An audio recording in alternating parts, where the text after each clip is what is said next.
The Young and the Restless spoilers next week, 17 to 21. Recently, Phyllis Summers had a meeting with Carson, and this meeting was suggested by Carson himself, and this is going to be an interesting conversation. However, there's one truth that she will not be able to know. That is, behind this meeting was Tucker's plot. He himself planned to let Carson meet her because Tucker knew that Phyllis refused to meet him, so he needed to ask Kaysen. Before that, Carson and Tucker had sat down to discuss the plan together, and if Phyllis agrees to meet and talk with Tucker, then everything will become easier, and Carson was willing to testify for Phyllis if she agreed to see Tucker. But Carson has always been a man of his own rules, and still is. If Phyllis wanted to achieve her goal and get Carson's help, she had to accept the terms Tucker had put forward, and she had to do it successfully. One of these things was to make Diane taste the truth and defeat, the pain of being at high altitude, suddenly falling into the abyss.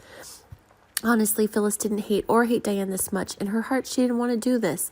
Destroying others is not a good thing, but for your own freedom and liberation, she has to. She was really scared of Tucker if he got angry and did something that scared her. Of course, in order to save her freedom, for her own sake, she must agree to the agreements that Tucker made, and she's obliged to do well and excellently. But what worried her was that Phyllis really didn't know how long it would take for her to get her freedom.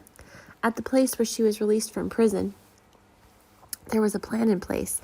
Michael had planned to arrange for Christine Blair and Chance Chancellor to appear at the club together, and there was a plan coming soon. Suddenly happened. After Phyllis released from prison, Christine will come to her and talk, reproach and criticize her actions. Wait until she's distracted, then Chance will do her job, which is to arrest her. Christine, after hearing the court's rulings, she really felt good because she deserved to go to jail. But she always believed that Tucker Carson would get her out of here as planned, and she was sure that they would do anything to save her. Why? Because she was a prey. Helping Tucker with so many things, she was a delicious prey that everyone wanted to bite. So Tucker will get her out of there quickly.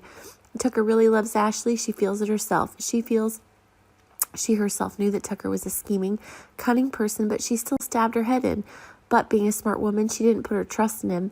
Tucker's becoming more and more excessive when it comes to her private affairs. She seems to have control over everything. But to explain this, Tucker used the reason because he loved her too much, noticed her, and noticed everything around her. Focusing on her too much, Tucker gradually loses himself. He no longer cares about his business, but only cares about her, making his business increasingly lost and in debt. Because of this, Ashley took on all of Tucker's debts. Now Ashley is his master because of the company's losses and the debts she was carrying. Tucker intends to sell his company to Newman Enterprises, but he doesn't want the only person he can target who can come help him is only Devin. Tucker decided to go find Devin and make a deal about it. Sooner or later, this day will come. Jack and Diane are about to get engaged. After hearing this news, Ashley's really angry. She doesn't want Diane to come in and interfere in her family's life. She knows what kind of person Diane is, so she wants to stop this marriage. The marriage made Ashley angry. She went to Tucker and wished he could help her because Jack was too stupid to believe Diane. She once betrayed him, did wrong things, so why Jack gave her another chance. Seeing Jack and Diane so happy, after all, Jack still gives Diane a chance to correct the mistake. This led Tucker to believe that it would be the same between him and Ashley, and that after everything he did wrong, Ashley would open up and give him one more chance to make it up to her.